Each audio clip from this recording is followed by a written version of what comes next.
Well, today we are going to see about internet communication. In previous class, we have discussed about what do you know about synchronization and what is the purpose of it and why we are applying the synchronization concept in Java program that and all we have seen in the previous videos. But today's lecture class, we are going to discuss about internet communication in Java. Let me say, what do you call as an internet communication or cooperation? Is nothing but is all about allowing synchronized threads to communicate with each other. And cooperation is also called as what? Internet communication only. It's a mechanism in which a thread is fast running in its critical section and another thread is allowed to enter in the same critical section to be executed. So the definition meaning is very simple. In internet communication, for example, consider one real-time example. If a staff is taking a class, if one staff is taking a class inside the class, okay, inside the class, one staff is taking some of the topics, and another staff, okay, who is coming for the next hour, he is waiting outside, okay. If once the staff has been finished his class only, the other staff will enter into the class and take his lessons to the students. So this is will happen.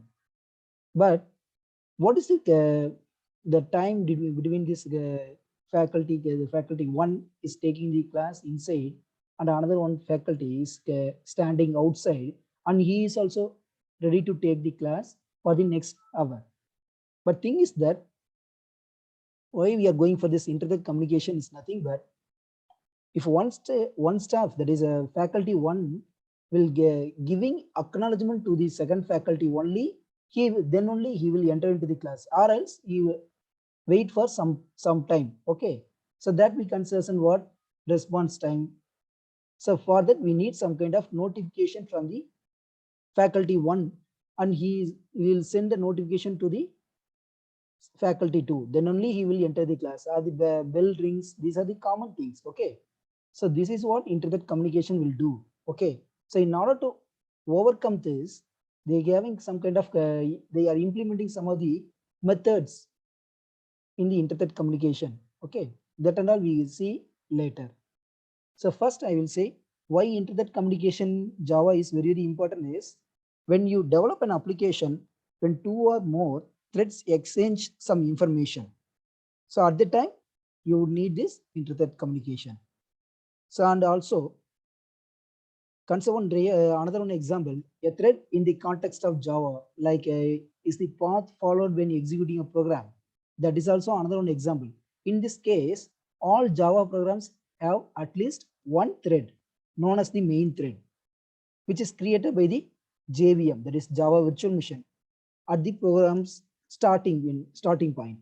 When the main function, that is main method, is invoked with the main thread, what will happen? Some kind of overlapping will be happening. So all this will be overcome with the internet communication concept.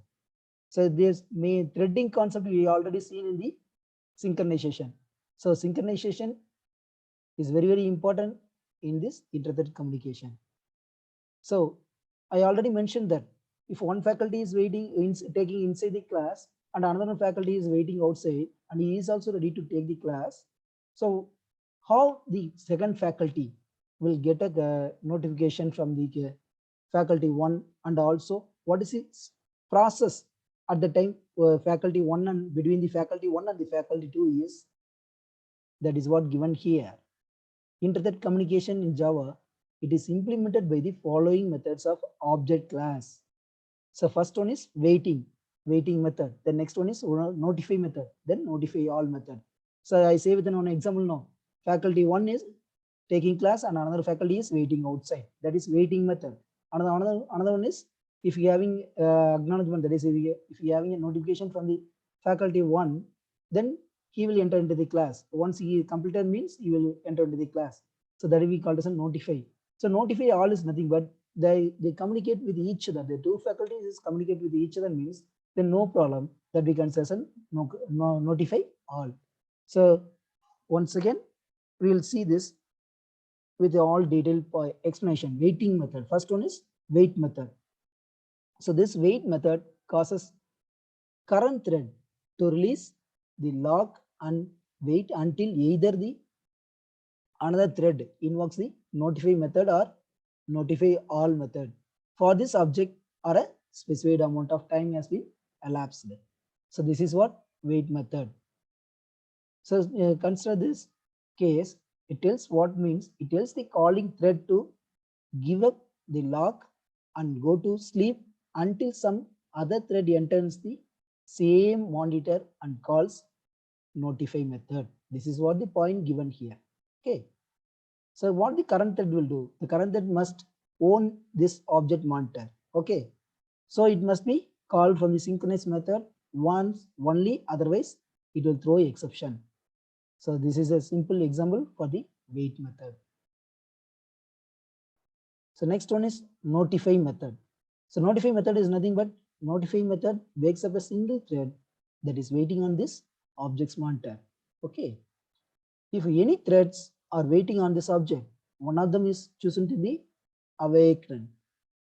The choice is arbitrary and others are the discretion of the implementation.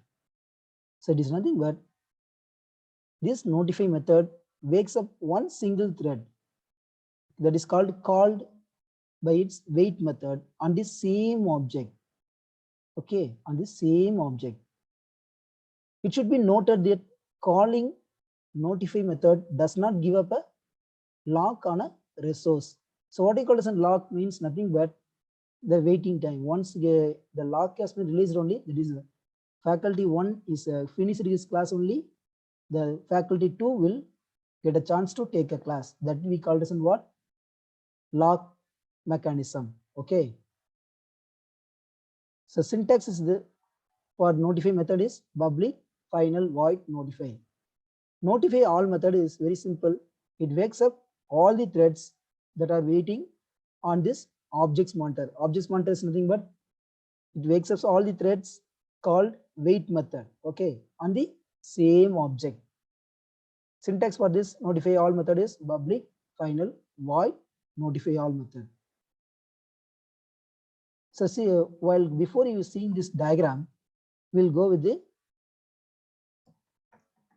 programmatic representation. Okay, a simple Java program to demonstrate the three methods, that is the wait method, notify method, and notify all method. So in this program, we will discuss what you call as a wait method and what is called as a notify method and where it is applying. Okay. Now you see this diagram. Understanding the process of inter-thread communication. So different process in understanding of the inter-thread communication is entry set, the owner wait set. These are the given requirements. Based on the requirements, we are going to frame the different points. Okay, steps we also called as steps. So what is this? That is the point-to-point explanation of the above diagram is as follows. This diagram is given here points. Thread enters to acquire lock. Okay, once thread is enter inside is acquire for the acknowledgement. Lock is acquired by on thread. Okay, the meaning is once the faculty 1 is enter in the class and he gave the acknowledgement only, the faculty 2 will enter into the class, or else the lock will be acquired on the other thread. Okay, here the two threads are faculty 1 and faculty 2. Okay, just assume that. Okay, then now thread goes to waiting state if you call wait method on the object. So here who will the waiting method on the object is nothing but the faculty 2. Otherwise it releases the lock and exist. Okay, if you call notify or notify all method, thread moves to the notify state that we call as a runnable state. Okay, now the thread is available to acquire knowledge. After the completion of the task, thread releases the lock and exits the monitor state of the object. So what are the differences between this wait and sleep that are all given here? Before that, why wait, notify all methods are defined in object class, not thread class? It is because they are related to lock and object as a lock. That's why we are defined in the object class. Okay. So body condition lock means locking mechanism is nothing but having some kind of freeness, that is a releaseness. Okay. Once it is free means we then faculty 2 will enter into the class. So what is the main differences between wait and sleep method is the wait method releases the lock, whereas the sleep method doesn't releases the lock. It is a method of object class, but sleep method is a method of thread class. This is a non-static method, whereas sleep method we call it as it is a static method. Yes, we call it as a static method. Why means the sleep mode will be same as it is. It should be notified by notify method or notify all methods. But in sleep, after the specified amount of time only, you are giving time, particular time only, the sleep is completed. If you are giving 500 milliseconds or 5000 milliseconds, after that only the process will be completed. One process will be completed, then only the next process will come. That is a point given here. So we come to this example program. A class customer, that is class is nothing but class. I'm giving a client name as customer. So all this program deals with the banking applications. Okay. So in banking, what will do? The class customer, what will do? He will end having some kind of amount. What will do after that amount? Whether he will do the process of withdrawal or deposit. Okay. Withdrawal or deposit. So this is what given here. Once he will do withdrawal process or deposit process. See this class customer. In this class customer, I am going to declare the class inside the class. I am going to declare the int amount equal to 10,000. So customer amount is 10,000 now. Synchronized, I am using a synchronized method. Keyword synchronized void withdraw of int amount. So what is our amount here? Withdraw amount is 10,000. System.println of going to withdraw. If this dot amount less than amount, we are going to check that amount. If you are having only 10,000 amount, but you are giving 15,000 amount, whether the process will be run? No, it will not run. Okay. So that is what we are here. We are giving this condition.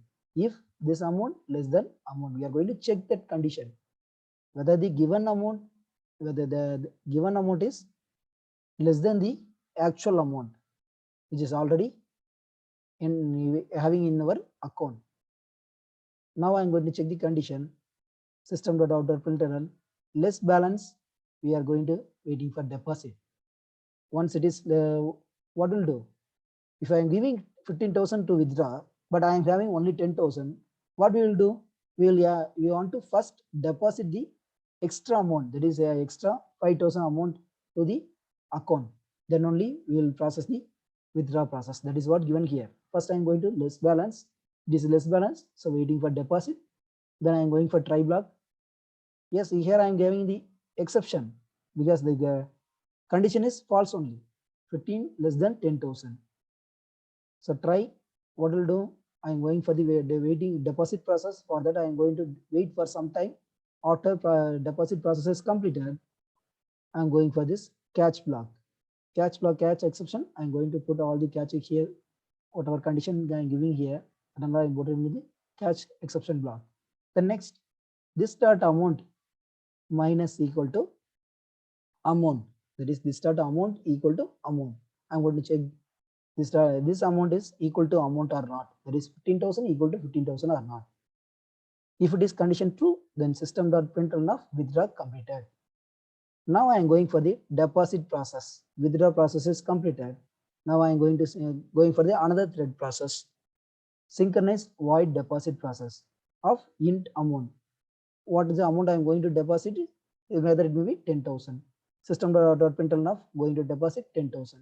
This dot amount plus equal to amount. So why I am giving this minus and plus, now you understand. Because withdraw is what? We are taking the amount. Deposit is what? We are going to add the amount. That's why we are giving the minus operator and plus operator. That is arithmetic operator here. This dot amount plus equal to amount. System.println of deposit completed. Now I am going to give the notify method. So in this program, what do you understand? Inter-thread communication, where that inter-thread communication is occur means, first in this case, we are having 10,000 amount. Once you are doing the withdraw process, you are going to check the condition. Withdraw process, first you are going to withdraw means you have to check the balance. You have to check the balance. The balance is less compared to your withdraw amount. Then what we'll do? You have to deposit. So for that we need some time. We will take some time. That is why we are doing waiting for deposit. So there, in this case, waiting method will occur. This is the internet communication process. The next, after completing, that is once your deposit amount is over, it will show on balance inquiry. Okay, after what is the final amount, it will show that we can search on what notify method. Now you understand clearly what you call as internet communication in Java. I hope everyone got clear idea about this internet communication. Thank you.